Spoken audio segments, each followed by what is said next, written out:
Whether you're listening on your favorite podcast app or watching on YouTube, welcome to the Lions Roar podcast, brought to you by Lions Roar, a nonprofit media organization offering Buddhist wisdom and guidance for mindful living to benefit our lives and create a more caring and just world. For more, go to lionsroar.com, and if you enjoy this episode, subscribe so you don't miss future ones. In this episode, Lions Roar's Sandi Rankawduwa talks to Dr. Tania Israel, Professor of Counseling Psychology and Associate Dean for Diversity, Equity, and Inclusion at the University of California, Santa Barbara. With 25 years of expertise in LGBTQ psychology and social justice, and as the author of Facing the Fracture, How to Navigate the Challenges of Living in a Divided Nation, Dr. Israel offers invaluable insights on bridging divides with compassion. In this conversation, she explores how to maintain connection amidst political differences, stay true to our convictions without demonizing others, and approach tough conversations, from navigating cancel culture to managing anger and preserving our spiritual aspirations in the face of political conflict. Hi there, welcome to the Lions Roar podcast. I'm Sandi Rankawduwa, the assistant editor of Lions Roar magazine, and today's guest is Tania Israel. Tania Israel is a professor of counseling psychology and associate dean for diversity, equity, and inclusion at the University of California, Santa Barbara. With 25 years of expertise in LGBTQ psychology and social justice, she's also the author of a new book called Facing the Fracture: How to Navigate the Challenges of Living in a Divided Nation. Her widely praised presentations cover topics like abortion, law enforcement, and sexual orientation, and have been delivered at conferences, campuses, and media outlets like the New York Times and NPR. Welcome, Tania. Thanks so much. I'm delighted to be here. We're delighted to have you. To get the ball rolling, your identity is quite intersectional, as I understand. Correct me if I'm wrong, but you're biracial, Asian American, bisexual, Jewish, and a Buddhist feminist. As someone who belongs to so many communities, how do you personally cope with the political divide? Well, I'll say indeed, I am all of those things. I'm a biracial, Asian American, bisexual, Jewish, Buddhist woman. So I've got a lot of, more marginalized identities. I'm also a relatively light-skinned, currently able-bodied, cisgender, US-born citizen who was raised with economic and educational advantages.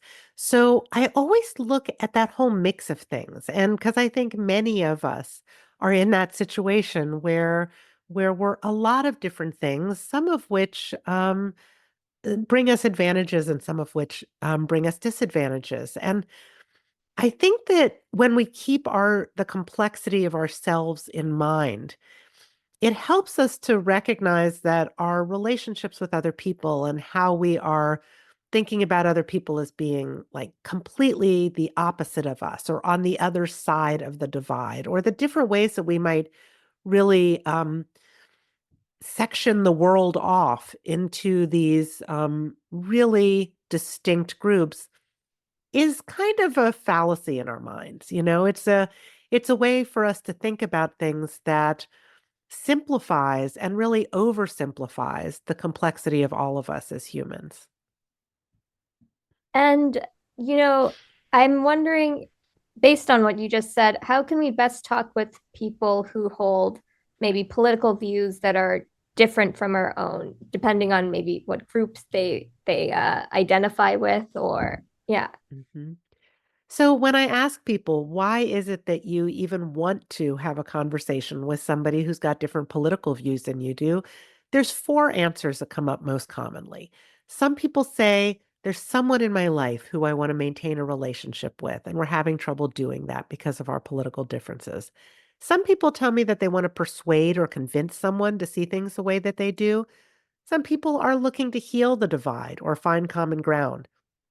And then some people say, I simply cannot fathom how people can think or act or vote as they do. And they're looking for some insight.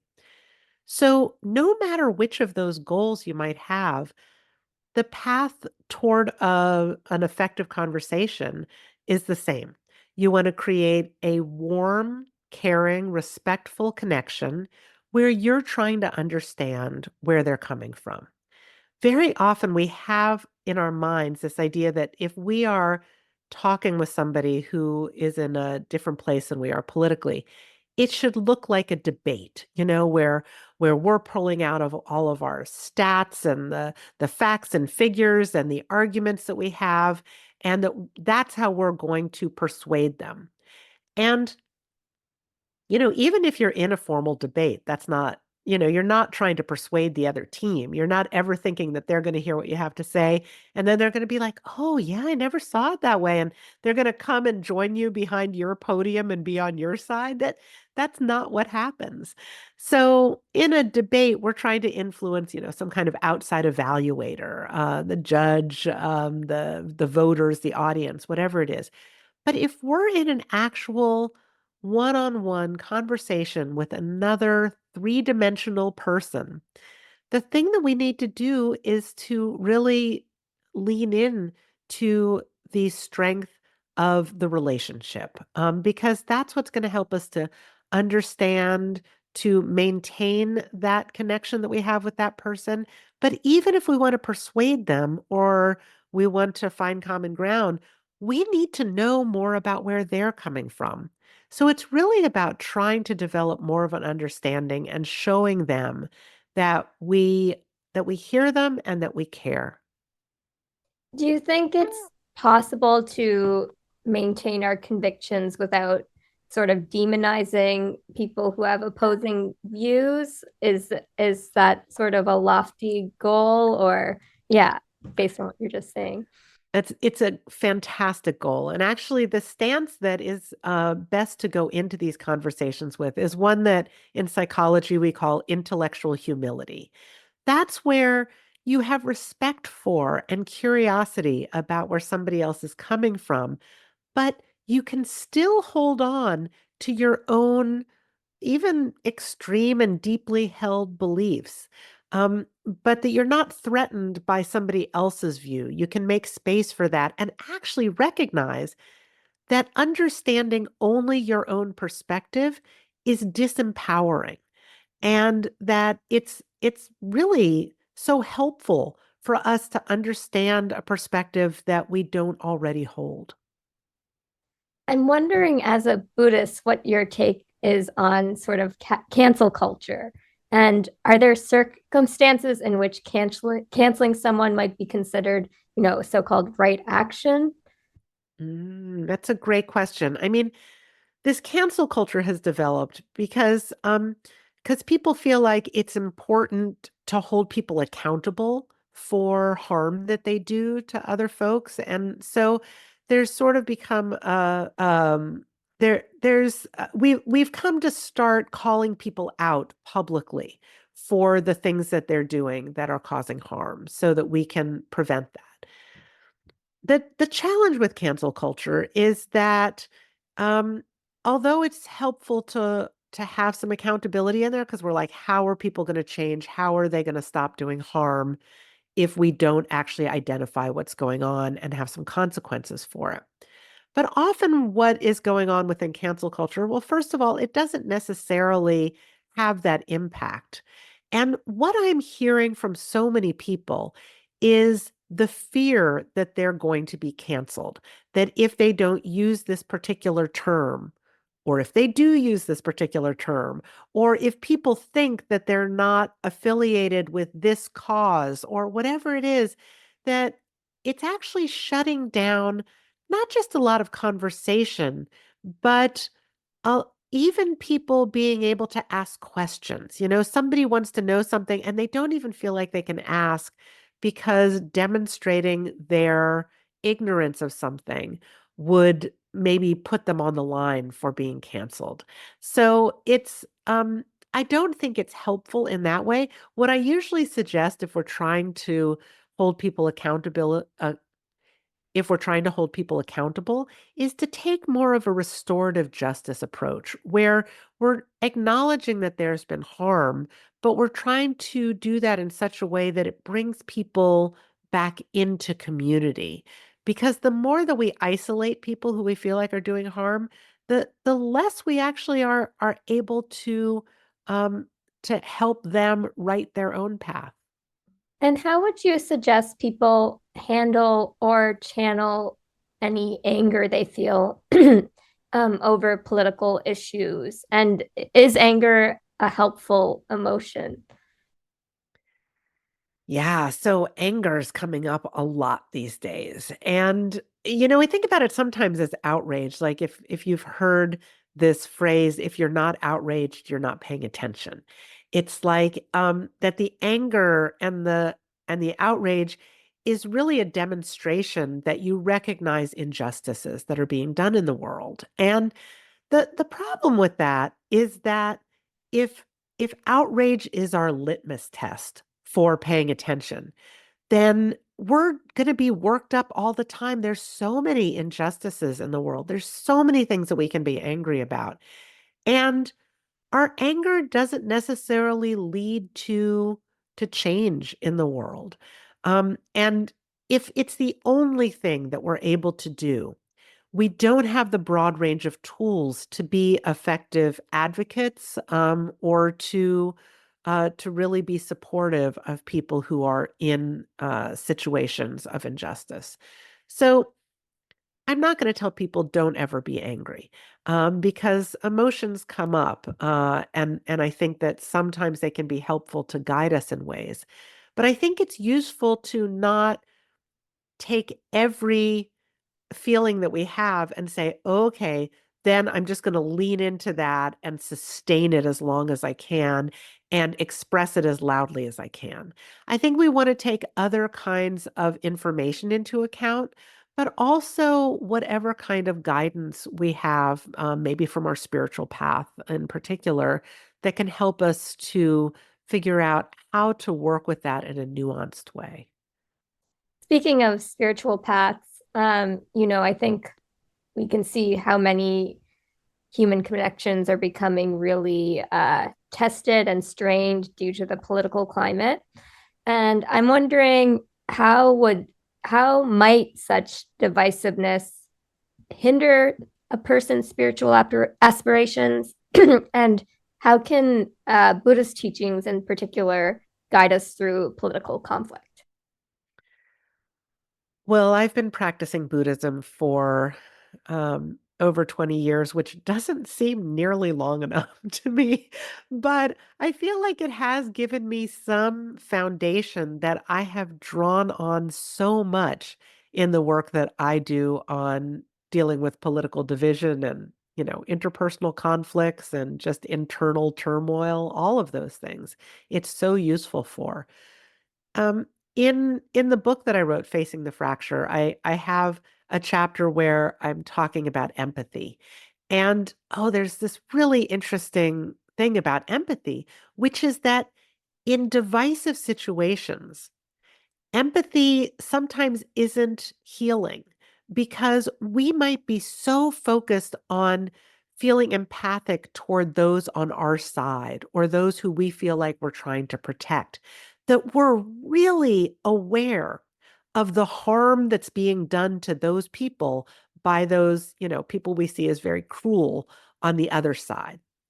And so we have lots of empathy for some people, and we have no empathy for the other people. In fact, we want to censor them, we want to shut them down, and we don't care at all about their suffering. So, in a polarized situation, empathy can further polarize. So I think what we need to do then is to pair empathy with equanimity. We need to bring in that piece that I think, Buddhism does so well of say, how do we consider all beings similarly so that we're not, directing it only toward some. And certainly the loving kindness meditation is a very useful tool for that.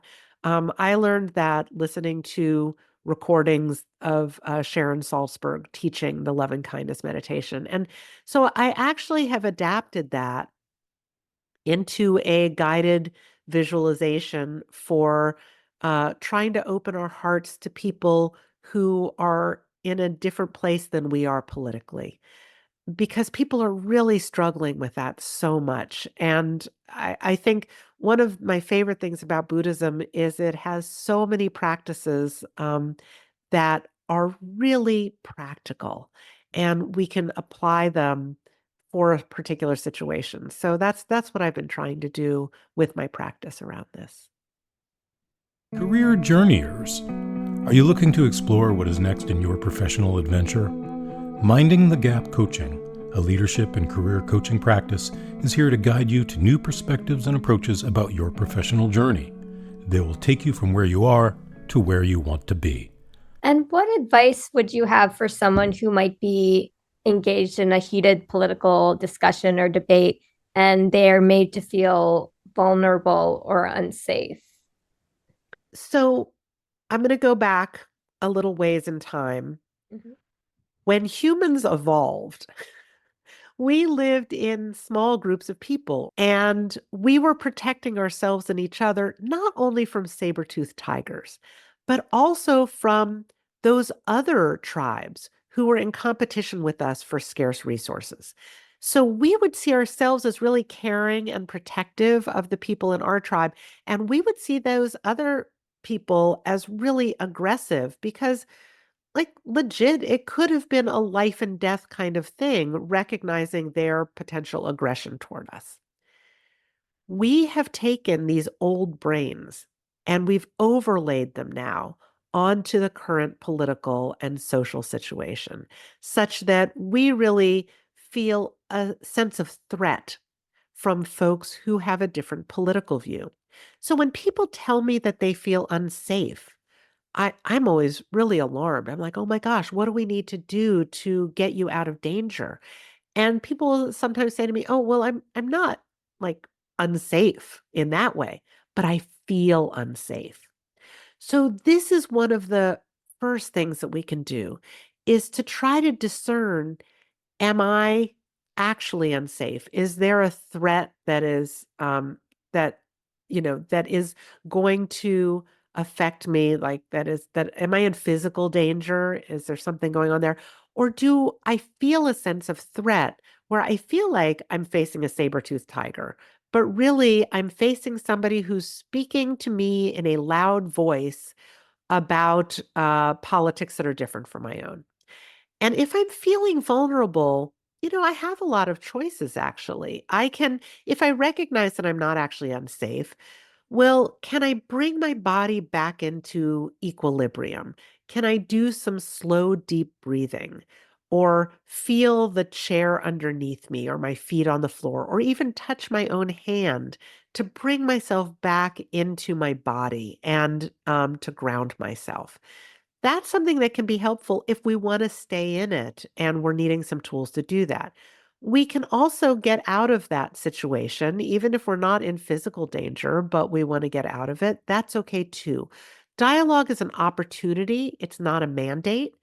And at the same time, if we only know how to get out of it or to avoid it, and we don't know how to stay in it, we're not really empowering ourselves to make the choice of whether we want to be in it or not. We're only then able to do the one thing. So I think the best thing that we can do to prepare ourselves is to build those tools to be able to stay with a challenging situation, um, or to be able to get out of a challenging situation, and then the ability to make the decision about which is the thing we want to do in a particular situation. Another thing that I think people might struggle with, I definitely do myself, is how to engage with media that might feel toxic or divisive or just there for clicks. And I'm wondering if you have insight on how to best engage with political media or media that, yeah, can put people and groups at odds with each other. Absolutely. I try to avoid emotionally activating media, which is a lot of it. So when there are 24-hour news channels, they have to keep your attention by keeping you emotionally activated. Those news alerts that you get on your phone, everything is urgent and breaking. And it's just not all urgent. So turn off your phone notifications, your news notifications on your phone.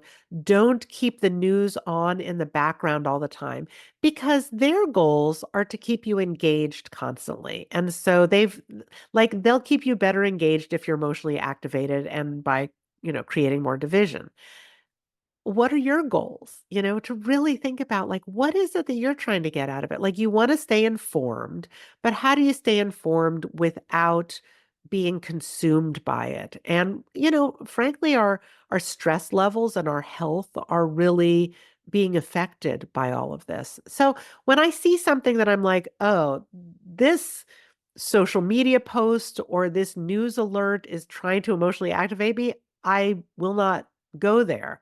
But if it's something that I think, oh, but I need to know what's happening about that, I'll go to some other source. I'll seek out a source of information where I can get that in a more neutral way, or something like there's a website called allsides.com where I can look at how an issue is being covered by different forms of media, and it will tell me sort of what the bias of that media is. So I try to stay informed, but to do so in such a way that it doesn't keep me emotionally activated all the time.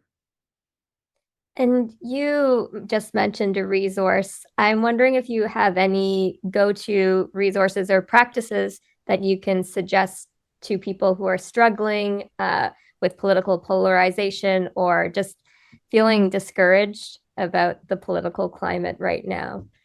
Absolutely. Well, for folks who are listening to this podcast, I'm just going to assume you're someone who might like to listen to podcasts. So there's some great ones out there. One of my favorites is called A Braver Way.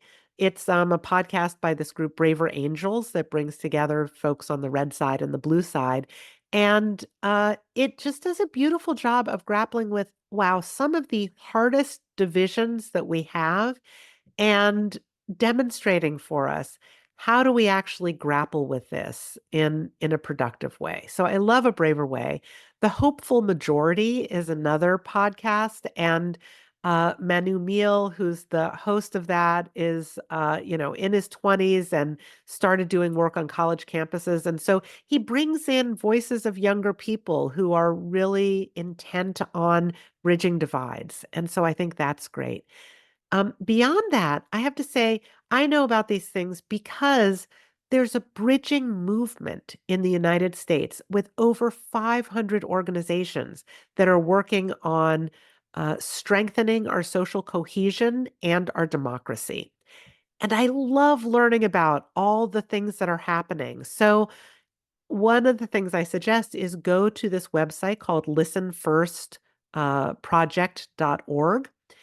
And on the listenfirstproject.org site, you can sign the Listen First Pledge, which will then sign you up to receive a weekly email on Listen First Friday, where you're going to learn about something going on in the bridging movement. And it's just marvelous. It's the best antidote to all the emotionally activating news because it's positive things that Americans are doing to come together.